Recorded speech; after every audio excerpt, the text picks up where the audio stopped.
Bagi semua anak-anak, salam sejahtera buat kita semua. Semoga kita semua dalam keadaan sehat. Terkhusus buat anak-anak, dengan harapan Bapak, kalian masih penuh semangat di dalam mengikuti pembelajaran jarak jauh yang kita laksanakan hingga sampai saat ini. Baik anak-anak, pada pertemuan yang kedua ini kita akan membahas materi lanjutan dari bab 1, yaitu sistem pencernaan makanan. Di kelas 8 bersama saya Bapak M. Tarihoran. Baik anak-anak, sebelum kita membahas organ-organ pencernaan makanan, Bapak ingatkan kembali di awal atau pada pertemuan yang pertama kita sudah membahas tentang zat makanan. Ya, sebelum kita membahas organ ini, maka apa saja yang dicerna oleh organ-organ pencernaan tersebut, yaitu makanan. Di awal sudah kita bahas apa itu fungsi makanan, kemudian apa saja yang terkandung di dalam makanan itu, nutrisi-nutrisi apa yang dibutuhkan oleh tubuh sudah kita bahas kemarin ya. Baik, saat ini kita akan membahas tentang organ pencernaan makanan pada manusia. Baik, mari kita simak pembelajaran berikut ini. Nah, kita sering berpikir bagaimanakah proses penyerapan makanan yang masuk ke dalam tubuh setelah kita memakan atau mengkonsumsinya. Apa sajakah organ-organ pencernaan yang berperan di dalam proses pencernaan tersebut? Ketika makanan yang kita punya masih dalam bentuk makanan, kemudian beberapa jam kemudian sisanya akan keluar melalui anus dalam bentuk feses atau tinja. Nah, itulah yang akan kita bahas saat ini, bagaimana prosesnya dan organ-organ apa yang terlibat di dalamnya. Baik anak-anak, kita lanjutkan. Perhatikan gambar yang ada pada slide berikut ini. Gambar ini merupakan suatu gambar yang berasal dari sistem pencernaan makanan.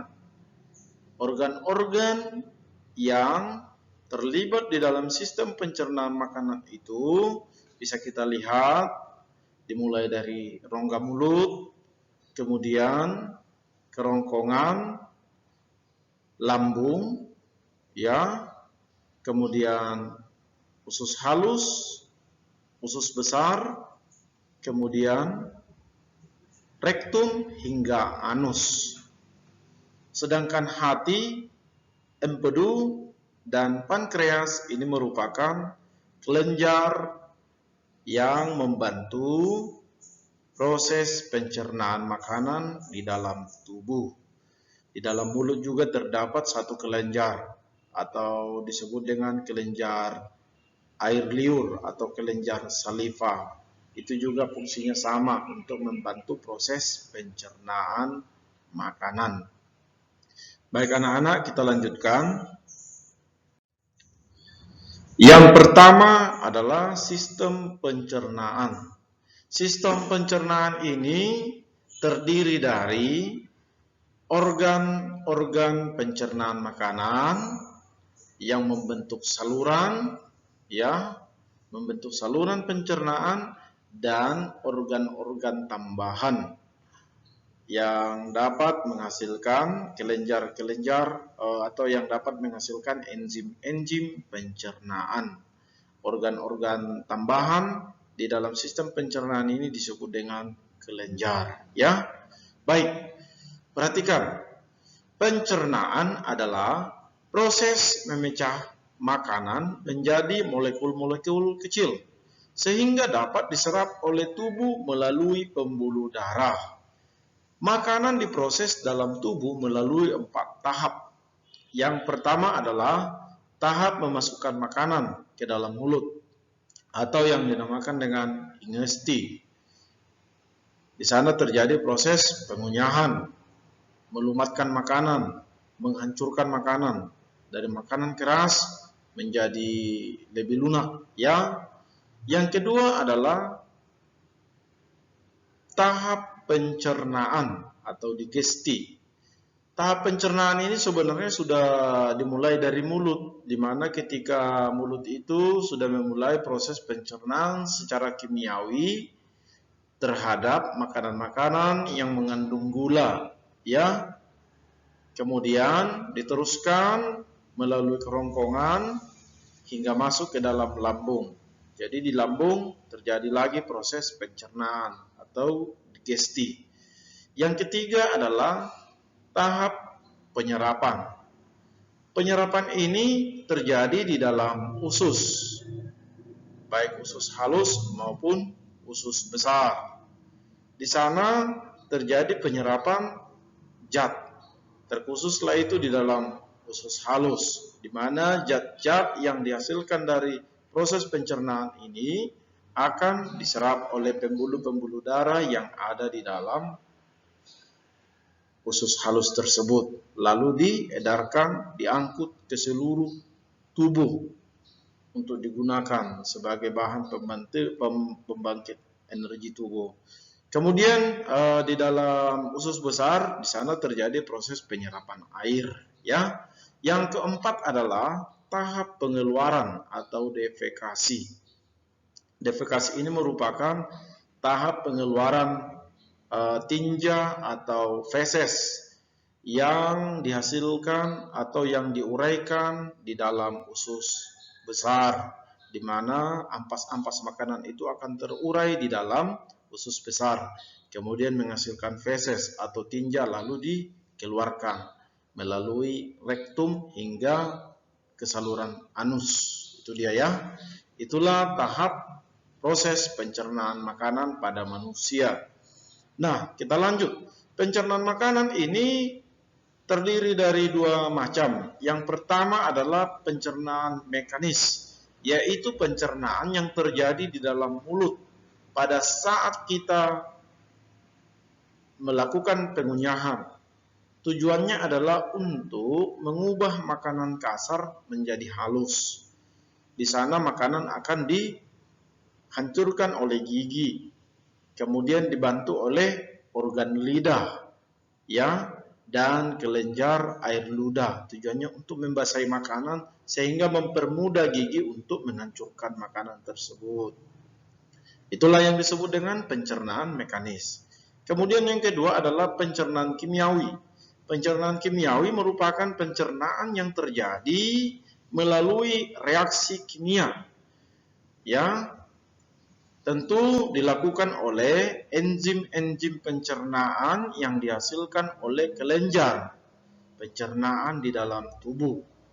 Tujuannya adalah untuk mengubah zat-zat makanan yang berukuran besar atau kita sebut dengan molekul besar menjadi lebih sederhana atau menjadi molekul kecil, ya, sehingga mempermudah pembuluh darah untuk menyerapnya, mempermudah tubuh untuk menggunakan zat makanan tersebut. Itu yang dimaksud dengan pencernaan kimiawi. Baik anak-anak, kita lanjutkan. Organ pencernaan utama di dalam tubuh yaitu membentuk saluran pencernaan. Apa saja saluran pencernaan yang dilalui oleh makanan ketika kita mulai mengunyah, menelan, hingga terjadi proses di dalam tubuh? Nah, mari kita simak bersama. Yang pertama adalah mulut. Mulut itu merupakan organ pencernaan yang berfungsi untuk mengunyah makanan karena di dalamnya ada gigi, ya, ada juga lidah. Kemudian di dalamnya juga terdapat kelenjar saliva, ya, atau kelenjar air ludah. Nah, fungsi lidah itu adalah seperti yang sudah kita ketahui selama ini, lidah itu fungsinya sebagai indera pengecap, ya, atau indera perasa. Dapat merasakan manis, asin, pahit. Udah. Kemudian di dalam mulut itu juga terdapat gigi. Nah, perlu anak-anak ketahui bahwa gigi itu fungsinya sebagai alat untuk mencabik-cabik makanan, memotong-motong makanan di dalam mulut ya, sehingga makanan keras bisa menjadi halus. Sedangkan kelenjar saliva atau kelenjar air liur fungsinya sebagai penghasil enzim pitialin yang berfungsi untuk mengubah gula, ya, mengubah gula, menyederhanakan gula di dalam mulut. Misalnya ketika kita memakan makanan yang mengandung karbohidrat, misalnya nasi. Ketika kita kunyah nasi, maka lama-kelamaan nasi itu dapat kita rasakan menjadi manis. Nah, mengapa demikian? Karena di dalam mulut itu terdapat enzim pitialin yang dihasilkan oleh kelenjar air liur tadi, di mana karbohidrat, zat gula yang ada di dalam nasi itu diubah menjadi gula, sehingga dapat kita rasakan menjadi manis. Ya, itu. Kemudian yang kedua adalah kerongkongan. Kerongkongan ini merupakan saluran yang menghubungkan rongga mulut dengan lambung, di mana pada pangkal kerongkongan terdapat saluran muara, ya, yang menghubungkan rongga mulut dengan rongga kerongkongan ini, yang disebut dengan faring, ya, faring. Faring ini memiliki suatu kemampuan epiglotis. Ketika kita menelan, maka rongga faring ini akan terbuka dan menutup saluran tenggorokan sehingga makanan yang ditelan masuk melalui saluran kerongkongan. Ketika kita bernapas, maka rongga kerongkongan akan tertutup dan membuka saluran tenggorokan sehingga udara pernapasan itu masuk melalui trakea, ya, batang tenggorokan hingga ke paru-paru. Itu yang dimaksud dengan epiglotis pada faring, ya. Makanya kita tidak boleh menelan sambil berbicara supaya tidak tersendak, ya, nggak batuk. Itu dia, supaya tidak mengganggu kontraksi epiglotis pada faring tersebut, sehingga makanan yang ditelan masuk ke dalam salurannya, yaitu ke dalam saluran kerongkongan. Di dalam kerongkongan atau esofagus, makanan itu akan didorong menuju lambung. Kemampuan kerongkongan untuk mendorong makanan hingga ke lambung itu disebut dengan gerak peristaltik. Ingat ya, gerak peristaltik adalah kemampuan dinding kerongkongan untuk mendorong makanan dari rongga mulut menuju ke lambung. Itu yang dimaksud dengan gerak peristaltik. Ya. Kemudian yang ketiga adalah lambung. Lambung ini merupakan organ utama, ya, organ utama yang sangat berperan penting di dalam proses pencernaan. Jadi makanan yang sudah dikunyah di dalam mulut akan dicerna kembali oleh lambung, di mana di dalam lambung itu akan dilakukan proses pencernaan secara kimiawi, karena dinding lambung ini dapat menghasilkan getah-getah lambung.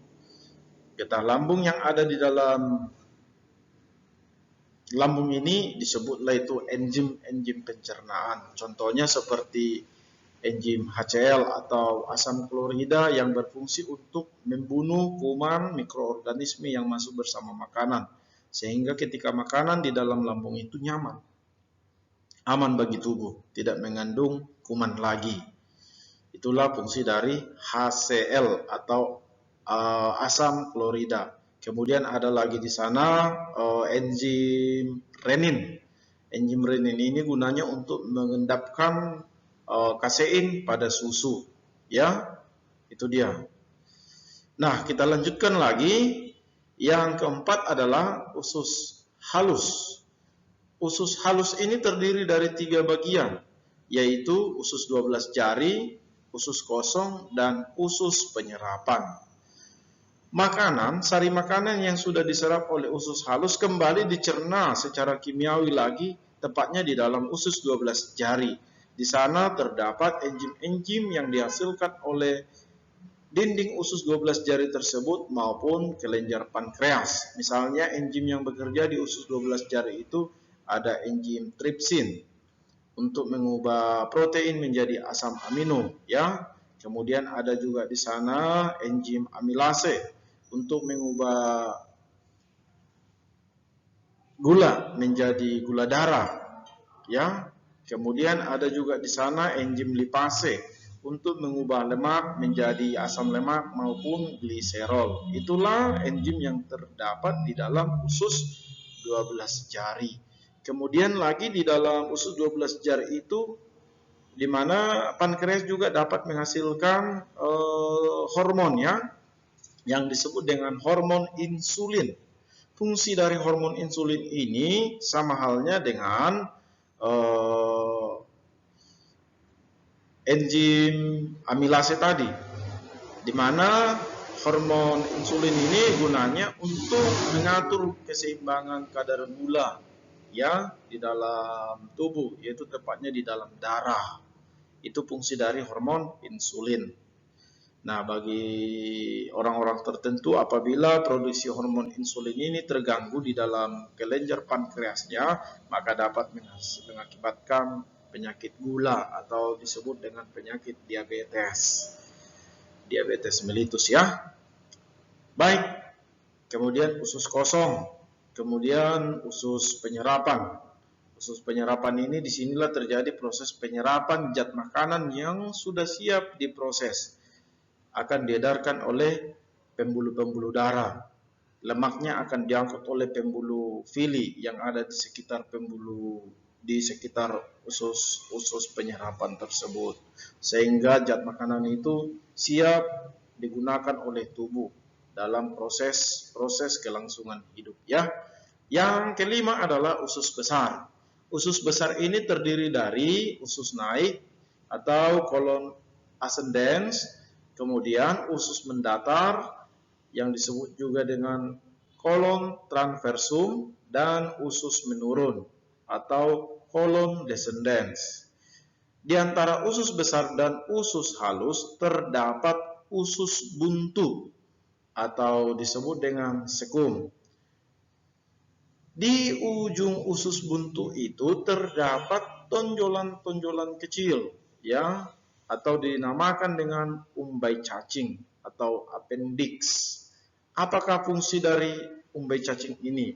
Ini umbai cacing ini sebenarnya salah satu fungsinya adalah untuk dijadikan atau untuk membentuk sebagai antibodi tubuh, ya. Tetapi ingat, umbai cacing ini sangat riskan sekali. Ini seringkali mengalami satu infeksi, ya, yang menyebabkan umbai cacing itu atau appendix itu membusuk atau yang sering disebut kita dengarkan penyakit usus buntu atau appendicitis, ya. Itu nama penyakitnya, ya. Apabila makanan-makanan yang kita punya tidak baik, kemudian proses pembusukan juga di dalam usus juga akan menjadi tidak baik juga. Inilah yang memicu terjadinya adanya pembusukan atau infeksi pada umbai cacing tersebut, sehingga kita harus dioperasi. Hati-hati, karena anak-anak harus jaga, ya, jaga cara makannya, atur pola makannya, terutama bagaimana cara mengunyah mulai dari mulut, ya, harus diatur itu. Baik, kita lanjut. Yang keenam adalah rektum. Rektum ini merupakan kantong, ya, kantong yang berada di ujung dari usus besar. Fungsinya adalah untuk menampung sementara tinja atau feses yang sudah terurai di dalam usus besar. Perlu kamu ketahui juga, di dalam usus besar itu terdapat mikroorganisme yang berfungsi untuk menguraikan makanan, sisa makanan itu menjadi feses yaitu bakteri Escherichia coli. Bakteri ini berfungsi untuk menguraikan, membusukkan sisa makanan, ampas makanan menjadi feses. Nah, ketika feses itu sudah terbentuk, maka akan terkumpul di dalam rektum dan siap untuk didefekasi atau dibuang melalui saluran anus. Kemudian usus besar itu juga fungsinya adalah untuk mengatur keseimbangan air. Kemudian sebagai tempat pembentukan vitamin juga ya, vitamin K misalnya. Itu dapat dibuat oleh usus besar kita sendiri. Baik, kita lanjutkan. Kemudian ada organ pencernaan tambahan atau aksesori. Antara lain adalah kelenjar air ludah, yaitu yang dapat menghasilkan enzim pitialin, ya. Kemudian hati itu juga dapat menghasilkan sebagai penghasil zat empedu ya, karena di dalam hati itu terdapat empedu juga ya. Kemudian hati itu juga fungsinya sebagai pembentuk vitamin A dengan cara mengubah provitamin A menjadi vitamin A ya. Itu fungsi hati di dalam sistem pencernaan makanan. Kemudian tempat penyimpanan gula darah ya, atau glikogen. Itu beberapa dari fungsi hati, dan juga berfungsi sebagai penjaga daya tahan tubuh kita ya. Itu juga salah satu fungsi dari hati. Kemudian ada kantong empedu. Kantong empedu ini dapat menghasilkan getah empedu ya. Dapat menghasilkan getah empedu atau disebut dengan biliverdin yang dapat mencerna, mengemulsikan lemak. Kemudian pankreas. Pankreas itu juga berfungsi sebagai penghasil enzim. Seperti apa tadi enzim yang dihasilkan oleh pankreas? Ada enzim tripsin, fungsinya mengubah protein menjadi asam amino. Ada enzim amilase, gunanya untuk mengubah glukosa menjadi gula darah atau dalam bentuk glikogen, lalu disimpan di hati. Kemudian juga pankreas sebagai penghasil hormon insulin yang mengatur keseimbangan gula di dalam darah. Kemudian juga dapat menghasilkan enzim lipase yang dapat mengubah lemak menjadi asam lemak atau gliserol. Itulah beberapa organ pencernaan tambahan pada manusia.